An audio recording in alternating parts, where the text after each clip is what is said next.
Capítulo 4. O que eu preciso para ser uma inspiração? Uma coisa é certa: independente de quem seja nosso exemplo, essa pessoa não é perfeita.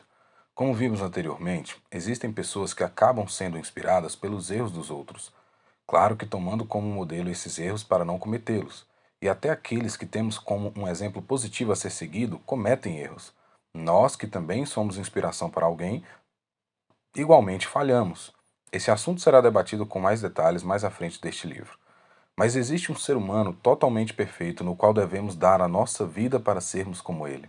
O Filho de Deus que desceu do céu, se fazendo ser humano como nós, com o propósito de se sacrificar para termos acesso à vida. Jesus Cristo. Ele não veio unicamente para dar a vida por nós e pagar a dívida que tínhamos com Deus, mas também com o objetivo de deixar o exemplo de homem perfeito, reto, santo, puro, sem erro, sem mancha, sem pecado, nos mostrando que é possível viver assim. Ele conseguiu, e sua trajetória foi escrita por testemunhas oculares de vários ângulos diferentes. Cada ângulo serve para aprendermos como ele viveu aqui na Terra e assim fazermos o mesmo. Jesus é o nosso maior exemplo. Como ele inspirava? Se fôssemos estudar todas as formas de inspiração ensinadas por Jesus, este livro não caberia. Portanto, citarei apenas algumas dessas maneiras usadas pelo Mestre. Primeira, espalhando amor. A humanidade ficou cerca de 400 anos sem ouvir a voz de Deus. Não havia profetas frequentemente como outrora, até que surge João Batista, que prepararia o caminho para o Senhor. João capítulo 3, versículo 28. Vocês mesmos são testemunhas do que eu disse. Eu não sou Cristo, mas sou aquele que foi enviado diante dele. João prega o arrependimento a todo o povo com voz firme e palavras duras, como realmente deveria ser. Mateus capítulo 3, versículos 7, parte B e 8. Raça de víboras, quem lhes deu a ideia de fugir da ira que se aproxima? Deem fruto que mostre o arrependimento. E depois dele vem Jesus, o tão esperado Salvador da humanidade, e João sabia muito bem quem era ele. João, capítulo 1, versículo 29, parte B. Vejam, é o Cordeiro de Deus, que tira o pecado do mundo. Jesus vem pregando de outra maneira, sempre com verdade, declarando que o reino de Deus tinha chegado, mas com muita compaixão com aquelas vidas tão necessitadas do seu amor. Jesus os amava e por isso os curava, libertava, convidava-os a o seguirem. Por onde ia, espalhava amor, através de atitudes, gestos impagáveis e atos inesperados. Enfim, Jesus fez a diferença por onde passou. Ninguém amava como ele, ninguém se preocupava como ele. Ele espalhava amor como nunca antes visto em toda a humanidade, e isso ficou como um grande exemplo para os cristãos de todas as partes do mundo, em todas as gerações. 2. Aceitando as dificuldades. Isaías, capítulo 53, versículo 7. Ele foi maltratado, humilhado, torturado, contudo não abriu a sua boca. Agiu como um cordeiro levado ao matadouro, como uma ovelha que permanece muda na presença dos seus tosqueadores. Ele não expressou nenhuma palavra. Ao contrário do que muitos acreditam, aceitar as dificuldades não é ser um fracassado, se dar por vencido ou gostar de sofrer. Aceitar as dificuldades é estar ciente que tudo é permissão de Deus, que Ele nunca sai do controle da situação e que vale a pena o obedecer mesmo diante de lutas. Jesus nos deixou esse exemplo. Por mais difícil que foi se sacrificar em favor da humanidade, Jesus sabia que aquilo tinha de ser feito. Ele entendia que seu propósito estava se cumprindo através daquelas dificuldades e por isso a aceitou. Não podia fugir, fazia parte do plano do Pai para a sua vida. Aceitando as dificuldades, Jesus não se tornou um derrotado. Pelo contrário, foram essas dificuldades que o tornou vencedor, vencendo inclusive a morte e todo o inferno. E como nosso maior modelo a ser seguido, Jesus nos deixa a lição de que vale a pena aceitar as dificuldades quando se tem certeza de que o propósito de Deus está sendo cumprido. Aliás, é essa convicção que nos dá motivação para continuar.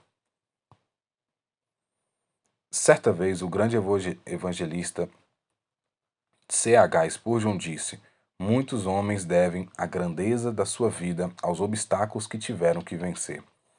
As dificuldades na vida de um cristão não vêm com o objetivo de frustrar nossos sonhos, mas sim para tornar nosso caráter aprovado diante de Deus. Os desafios vêm para nos tornar confiantes. Romanos capítulo 5, versículos 3 e 4.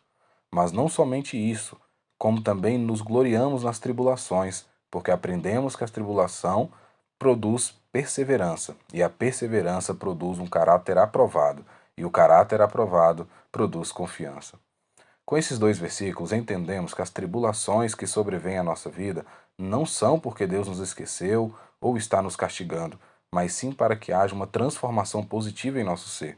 É de suma importância passar dificuldades na vida, pois são delas que temos as maiores e melhores aprendizados para toda essa jornada aqui na Terra. Portanto, a partir de hoje, não reclame das dificuldades que está passando, mas olhe para elas com os olhos da fé, convicto de que elas irão servir de alguma maneira para a sua vida. Ver a vida com os olhos da fé é um grande desafio, principalmente em tempos como os de hoje, pois Hebreus, capítulo 11, versículo 1. Ora, a fé é a certeza de que haveremos de receber o que esperamos, e a prova daquilo que não podemos ver. Se permitir olhar com os olhos da fé é ter certeza de que a situação acabará bem, mesmo não vendo saída nenhuma para isso. Não é fácil vivermos com a confiança de que dias melhores virão quando eles não aparentam estar perto, mas isso é necessário. Se olharmos para as dificuldades da vida com os olhos físicos, naturais, não teremos expectativa nenhuma, entraremos em desespero e não vamos mais querer viver, pois o mundo está cada dia pior. A doença sem cura, a criminalidade que só aumenta, a família tradicional perdendo seus valores, realmente as coisas pioram a cada dia. Mas olhando com os olhos da fé, podemos ver um futuro de esperança. Podemos confiar que Deus ainda está no controle e pode mudar a situação atual da humanidade. Jesus tinha fé que o que estava fazendo no momento de enfrentar as dificuldades valeria a pena. Ele sabia que não teria sua recompensa ali, mas que algo infinitamente maior o esperava.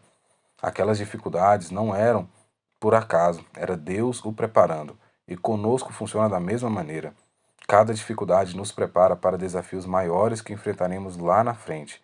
Encare-as como oportunidades para crescer. Trecho em destaque. Enfrente os desafios como oportunidades para crescer. Como dito antes, não precisamos de muitas características de Jesus para termos certeza de que ele é o nosso maior exemplo. Peço que agora você fique alguns instantes procurando responder uma pergunta de forma muito abrangente. Podemos encontrar dezenas de respostas, se não centenas. O que preciso para ser uma inspiração? Talvez ao ler o título deste capítulo você já se levou a pensar anteriormente nas respostas, mas peço que pense um pouco mais, considerando que acabamos de aprender que Jesus é a nossa maior inspiração. Não se preocupe com o tempo que levar para pensar em algumas respostas, mas tente pensar no maior número que conseguiu. Pensou? Agora se pergunte o porquê de cada uma. Por exemplo, preciso de alegria para ser uma inspiração, porque se as pessoas só me verem triste e abatido, eu não conseguirei inspirar ninguém. Espero ter lhe ajudado de alguma maneira. Terminou as tarefas? Pois bem, é sobre isso que vamos falar agora. O melhor lugar para encontrarmos exemplos positivos de inspiração é na Bíblia Sagrada. Ali estão relatadas inúmeras histórias de superação, aprendizado, vitórias e muito mais. Tomando as qualidades desses grandes heróis da fé enquanto passaram por essa terra, encontramos fontes preciosas que nos inspiram e fazem valer a pena o estudo aprofundado de cada uma delas. Vamos a ele. 1. Ter marcas. O primeiro item de nossa lista sobre o que precisamos para ser uma inspiração é ter marcas. Grandes homens e mulheres de Deus têm marcas que deixam claro a história que construíram nessa terra. Jacó carregou a marca em seu corpo de sua luta com Deus, ocasião no qual seu nome foi mudado para Israel. Outro grande exemplo é o apóstolo Paulo, que teve diversas marcas físicas, emocionais e psicológicas que falam por si só acerca da entrega completa dele para a obra de Deus. Paulo enfrentou grandes tribulações ao longo do seu ministério, ocasionando marcas que mudaram sua vida para sempre. Ele listou essas dificuldades à igreja de Corinto. 2 Coríntios, capítulo 6, versículos 4 e 5. Suportamos com toda paciência o sofrimento, a fadiga e as aflições de toda espécie. Já fomos espancados, fomos postos em prisão, enfrentamos multidões furiosas, trabalhamos até a exaustão, ficamos acordados em noites insones de vigília e estivemos sem ter o que comer. Paulo, em poucas palavras, nos deixa uma parte dos sofrimentos que passou pelo Evangelho. Sofrimentos que deixaram marcas ao longo de sua vida, mas cada uma delas transformava o apóstolo um pouco mais semelhante a Cristo. Paulo não encarava essas marcas como um castigo de Deus, mas como uma forma de crescimento espiritual, uma maneira de aprender mais com Deus. Certa vez, o mesmo Paulo aprendeu uma grande lição com o sofrimento que passara. 2 Coríntios capítulo 12, versículos do 8 ao 10. Por 3 vezes roguei ao Senhor que removesse de mim. Entretanto, ele me declarou: A minha graça te é suficiente, pois o meu poder se aperfeiçoa na fraqueza. Sendo assim, de boa vontade me gloriarei nas minhas fraquezas, a fim de que o poder de Cristo repouse sobre mim. Por esse motivo, por amor de Cristo, posso ser feliz nas fraquezas, nas ofensas, nas necessidades, nas perseguições, nas angústias, porquanto, quando estou enfraquecido, é que sou forte. Paulo aqui faz um relato dramático do que passou. Não se sabe quando, nem mesmo o que realmente aconteceu, e nem qual seria esse espinho na carne que o incomodava. Mas obviamente isso deixava marcas dolorosas, que fez com que o apóstolo rogasse ao Senhor que tirasse dele. Em meio a toda essa dor, Deus ajuda Paulo a aprender algo novo, uma forma de encarar o sofrimento de outra maneira. Deus o ensina a ser dependente dele. Deus não tira o espinho da carne de Paulo porque tinha um propósito naquilo. Normalmente nós não compreendemos os propósitos de Deus em nós até que se cumpram, mas é aí que nossa fé nas promessas do Senhor precisa entrar em ação. Devemos confiar naquele que prometeu, mesmo que tudo seja incompreensível. Trecho em destaque: Deus nos ensina a ser dependentes dele através das lutas. Certa vez, Jesus disse, João capítulo 13, versículo 7. Jesus respondeu: Você não compreende agora o que estou lhe fazendo, mais tarde, porém, entenderá. O propósito de Deus para Paulo naquele momento era mostrá-lo que deveria ser mais dependente do Pai. Ele não necessitava de mais força humana, mas sim da graça de Deus. Ele precisava reconhecer que a graça do Senhor, o favor imerecido de Deus para as nossas vidas, já é suficiente para vivermos. A marca que Paulo estava vivendo naquele momento era necessária para o seu crescimento. Após essa experiência, Paulo ainda fez a obra do Senhor por muitos anos. Portanto, aquela marca com seu respectivo aprendizado foi extremamente importante para todo o restante do seu ministério, pois todas as vezes que algo o incomodasse, ele saberia que a graça do Senhor era mais forte que aquilo. Se Paulo aprende isso somente no final de sua jornada na Terra, ele não teria chegado onde chegou, e nem seria um exemplo para nós como é hoje. Aquela marca que o apóstolo carregou foi necessária a ele e a todos nós, pois isso fez com que ele se tornasse uma inspiração para toda a humanidade. Ter marcas em nossas vidas não é nada fácil nem confortável, mas muito necessário para sermos inspiração para outras pessoas. Tentar fugir delas não é a solução, pois todos nós somos inspiração para alguém. Então, se não há possibilidades de se apartar dessa realidade, o melhor a se fazer é aprender a ser uma inspiração com grandes exemplos da história. Olhe para a vida de Paulo e entenda o quanto as marcas do seu ministério são importantes para o seu crescimento e amadurecimento. Olhe sempre como algo positivo as marcas que te acompanharão ao longo de sua vida e reconheça todos os dias sua dependência no Senhor e em sua graça. 2. Ser eu mesmo. A segunda característica de alguém que procura ser uma inspiração é ser eu mesmo. Como já dito anteriormente, imitar nunca será uma qualidade. Inspirar não é imitar. Precisamos se espelhar em pessoas que nos ensinam coisas positivas sem perder a noção de quem nós somos, do que fomos criados a fazer e do porquê estamos aqui. Se começarmos a imitar as pessoas, iremos viver o mesmo propósito dela, e jamais fomos criados para isso. Deus criou cada um para um propósito específico, ou seja, descarte a opção de que imitar é algo positivo quando falamos de inspirar. Precisamos sempre ser nós mesmos. Nunca esquecer quem somos e o que Deus quer de nós. João capítulo 1, versículos 19 e 20. E este é o testemunho de João, quando os judeus enviaram de Jerusalém sacerdotes e levitas para o interrogarem: Quem és tu? Ele confessou e não negou, mas declarou francamente: Eu não sou o Cristo. Versículo 23. E João lhes disse: Eu sou a voz que clama no deserto. Fazei um caminho reto para o Senhor, como disse o profeta Isaías. Acabamos de ler alguns trechos sobre as perguntas que alguns sacerdotes e levitas fizeram a João Batista ainda antes de batizar Jesus Cristo. A frase no início do versículo 20, ele confessou e não negou, dá uma ênfase na atitude sincera de João para com aqueles interrogadores. João Batista foi um dos únicos homens que foram anunciado pelos profetas anos atrás, devido à grandiosidade de sua missão. Ele foi considerado por Jesus como o maior homem nascido de uma mulher, estando acima de grandes homens como Abraão, Noé e Davi. Trecho em destaque. Precisamos aceitar a ser nós mesmos. Esse é o propósito de Deus.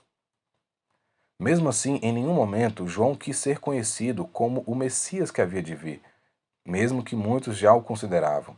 João não quis ser outro homem a não ser ele mesmo. Em nenhum momento quis estar no lugar de Jesus como o Salvador do mundo. Ele sabia bem quem ele era e o porquê de estar ali. Decidiu ser ele mesmo, confessando não ser digno nem mesmo de desatar as sandálias que Jesus calçava em seus pés. Para ser uma inspiração, precisamos aceitar a ser nós mesmos. Nunca alcançaremos a plenitude do propósito de Deus para a nossa vida se tentarmos viver aquilo que outra pessoa nasceu para fazer. Isso é perda de tempo. Há um perigo grande nesse aspecto, pois quando não sabemos quem nós somos, nem nossa missão aqui na Terra, corremos grandes riscos de desperdiçarmos nossa vida com coisas desnecessárias. Se João não soubesse quem era e qual era seu chamado, provavelmente o ministério de Jesus não daria certo. A missão de João era preparar o caminho para o Senhor, levar as pessoas ao arrependimento de seus pecados para receberem a salvação, que viria logo após de João, ou seja, ele não podia falhar no propósito que Deus lhe dera, precisava cumpri-lo para que as Escrituras se concretizassem. Mas felizmente João entendeu o plano de Deus para a sua vida, viveu sendo ele mesmo e terminou sua vida com êxito naquilo que Deus o destinou a fazer. E hoje temos sua vida como exemplo, um ministério não muito longo, mas cumprido com perfeição. João Batista não viveu muito tempo, mas o suficiente para servir de inspiração para todos nós, sendo humilde por reconhecer sua inferioridade diante de Jesus e vivendo inteiramente para cumprir seu propósito de vida, terminando-a com sucesso. 3. Aprender a perdoar. Para sermos uma inspiração, a terceira característica é aprender a perdoar. Parece algo simples e banal, mas todos nós temos dificuldades em perdoar algo ou alguém em determinados momentos de nossa vida. Porque perdoar acerca de algo que não nos feriu ou não nos prejudicou não é difícil, mas perdoar quando alguém nos rouba algo que passamos a vida construindo, ou alguém que matou seu filho ou estuprou sua filha, peço desculpas por estes últimos exemplos, tenho certeza que o perdão já não é tão fácil. Não vamos falar sobre isso porque nunca irá acontecer, mas serve para nos esclarecer de que há situações em que temos certa resistência em perdoar, que por sinal é algo natural do ser humano. Trecho em destaque: perdoar não é tão fácil como muitos acham ser. Porém, é também destrutivo. Portanto, devemos tratar isso se queremos ser inspiração para alguém. Na Bíblia há um exemplo bem interessante, no qual aprendemos muito sobre o perdão. É o grande líder Josué. Números capítulo 14, versículos do 6 ao 10. Dentre aqueles que espiaram a terra, Josué, filho de Nun, e Calebe, filho de Jefoné, rasgaram imediatamente suas vestes e exclamaram perante toda a comunidade dos israelitas ali reunida: A terra que em missão fomos averiguar é muito boa, um lugar excelente. Se o Senhor nos é propício, ele nos fará entrar nessa terra e pessoalmente a dará a nós. É de fato uma terra da qual mana leite e mel. Tão somente não vos rebeleis contra o Senhor, e não tenhais medo do povo daquela terra, pois os devoraremos como um bocado de pão. Sua sombra protetora lhes foi retirada, ao passo que o Senhor está conosco. Portanto, não tenhais qualquer receio deles. Então todo o povo começou a falar em matá-los a pedradas, quando a glória do Senhor surgiu sobre a tenda do encontro e foi contemplada por toda a comunidade ali reunida. Josué, capítulo 1, versículos 16 e 17. Diante disso, todos responderam em voz alta: Tudo que nos ordenaste, nós o faremos, e para onde quer que nos enviares, iremos. Assim como em tudo obedecemos a Moisés, do mesmo modo obedeceremos a ti. Basta que o Senhor teu Deus esteja contigo nos liderando, assim como esteve com Moisés. Conta-se no livro de Números que Moisés envia 12 homens para espiar a terra que Deus prometeu aos israelitas. Voltando, 10 deles trouxeram resultado negativo, causando pessimismo em todo o povo, mas 2 espias não tinham o mesmo relatório. Josué e Caleb voltaram animados, crendo na promessa de Deus sobre uma farta e próspera terra. Eles dizem isso ao povo com o objetivo de os encorajar, mas a multidão não somente discorda, como também quis os matar, pois já haviam sido inflamados pelo pessimismo e incredulidade da maioria dos espias. O tempo passou e Josué se tornou o sucessor de Moisés. Aprendera tudo o que pôde com seu líder para poder substituí-lo mais tarde. Agora, o já preparado e treinado Josué assume a liderança do povo de Israel, aquele mesmo povo que outrora quis o matar por ser otimista, mas ainda jovem e desconhecido. Israel aceitou essa nova liderança. Aliás, agora Josué já era um grande homem e de muita confiança de Moisés e de Deus. Trecho em destaque: as dificuldades nos fazem aprender coisas novas e positivas. Mas e para o próprio Josué? Como seria liderar o povo que quis o matar? Como passar a contar com homens que desejaram a sua morte? Aquele povo passaria de seus inimigos para seus aliados. Em um determinado momento, todo o povo daquela geração morreu devido à sua incredulidade, e só restaram Josué e Caleb. No entanto, todos os novos membros daquele exército eram filhos da antiga geração e poderiam carregar certa rivalidade com o novo líder por causa de seus pais. E Josué dependeria de cada um deles para adentrarem as terras prometidas pelo Senhor. Como confiar naqueles homens? Como esquecer os que seus pais tentaram fazer contra ele no passado? Sabemos muito bem que esse foi um grande desafio para o mais novo líder Josué, e não é qualquer um que consegue enfrentar uma situação dessas. Josué precisou ser forte o bastante para perdoar aquele povo. Ele precisou deixar as ofensas passadas para trás e os chamar de amigos. Se não houvesse o perdão, a nação israelita jamais teria chegado onde chegou. Como os muros de Jericó caíram, se o líder e o exército não estivessem de acordo e batalhassem juntos. O perdão foi importante não só para o povo, mas também ao próprio Josué. O perdão tem esse poder, não somente para aquele que errou e está o recebendo, como para quem perdoa, pois ali está liberando um sentimento de amargura, de rancor que ficou dentro do coração, que aos poucos vai destruindo o ser humano. Consegue entender a gravidade de um perdão não liberado? Para ser sincero, o mais afetado quando não há o perdão é aquele que não tem a coragem de perdoar.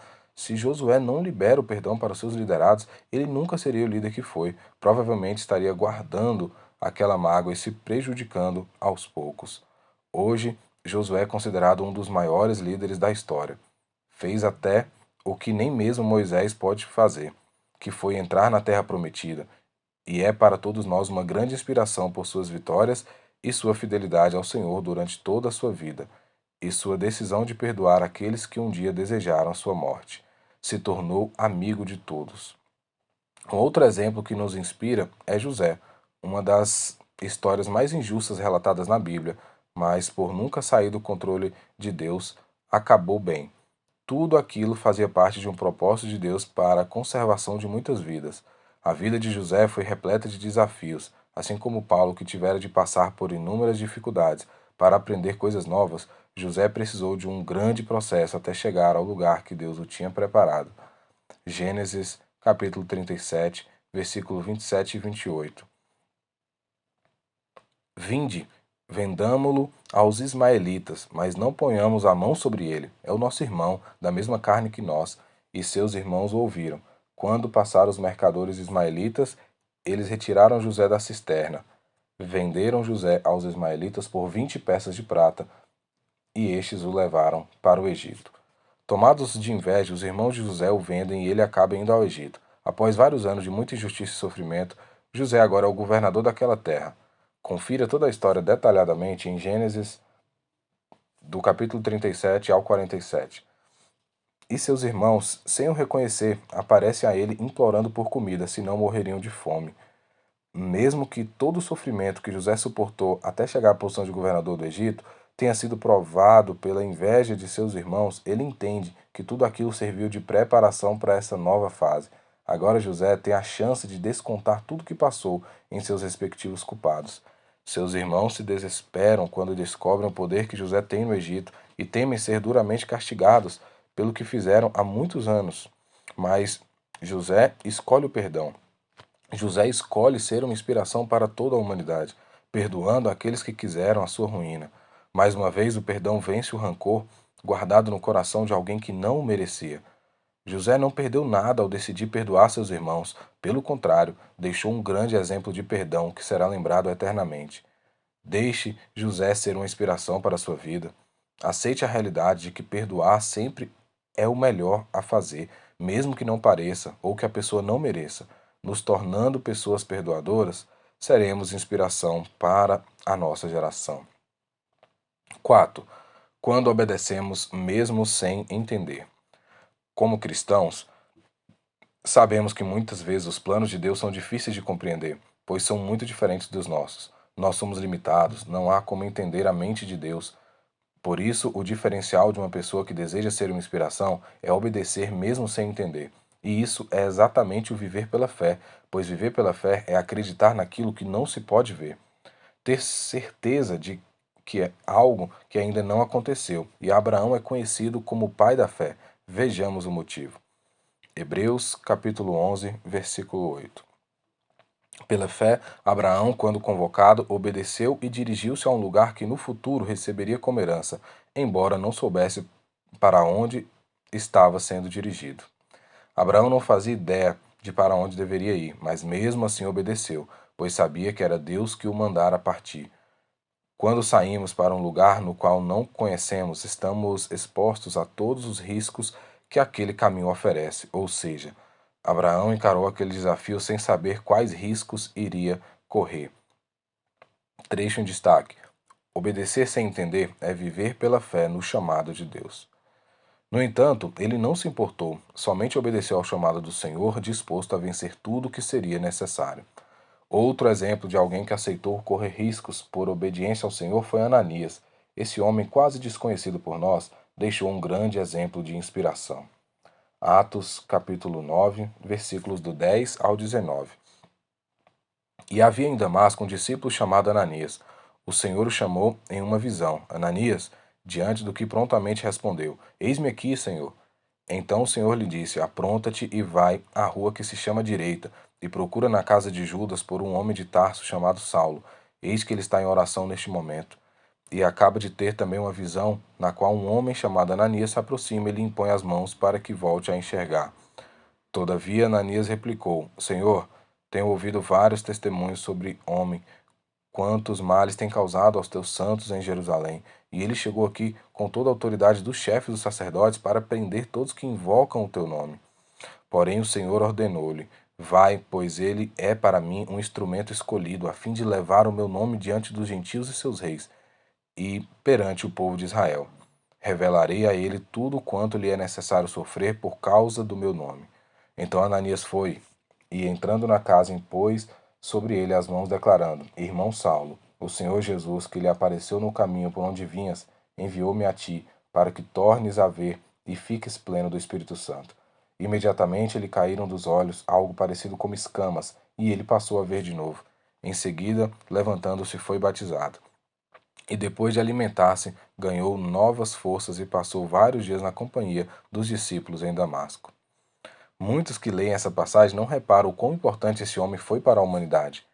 Ele foi o primeiro homem a orar por Saulo, também chamado Paulo. Naquela época, Saulo era muito temido por todos os cristãos, mas posteriormente se tornou o maior missionário da história da igreja. Ananias foi escolhido pelo Senhor para ser o primeiro homem de Deus a se encontrar com Saulo após seu tremendo encontro com Jesus a caminho de Damasco. Aparentemente, com medo de ser preso ou até morto por aquele homem, Ananias mostra para Deus seu desejo de não ir ao encontro de Saulo, mas o Senhor o encoraja, dizendo que tudo fez parte de um propósito divino. Então Ananias aceita o desafio, o maior de sua vida como discípulo de Jesus. Ele vai, mesmo sem entender o plano de Deus, mesmo correndo sérios riscos de vida, ele decide obedecer, cumpre sua missão e deixa um grande exemplo para todos nós. Ananias se torna uma inspiração pela sua coragem, pelo seu compromisso com o chamado de Deus para a sua vida. Assim como Abraão, que foi corajoso a ponto de sair de casa sem rumo, apenas confiando nas promessas de Deus. Se queremos ser uma inspiração, precisamos ter a coragem desses homens. Precisamos obedecer aos planos de Deus, mesmo que não sejam os nossos, ainda que não entendamos. Precisamos ter esse compromisso com o Senhor. Não temer os riscos que corremos por obedecer sua voz. Isso é viver pela fé. Isso é obediência. Isso inspira pessoas.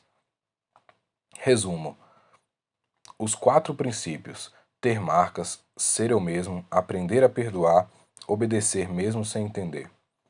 Jesus é o nosso maior exemplo. Inspiramos espalhando amor como Jesus. As dificuldades nos tornam vencedores. Muitos homens devem a grandeza da sua vida aos obstáculos que tiveram que vencer. Encare desafios como oportunidades para crescer. As marcas deixam claro as marcas construídas na terra. Inspirar não é imitar. Nossa coragem e compromisso com o chamado de Deus para a nossa vida nos tornam uma inspiração. Para refletir, você está disposto a seguir esses 4 princípios para ser uma inspiração? Qual deles é o mais difícil para você neste momento? O que você pode começar a fazer hoje para que ele se torne possível?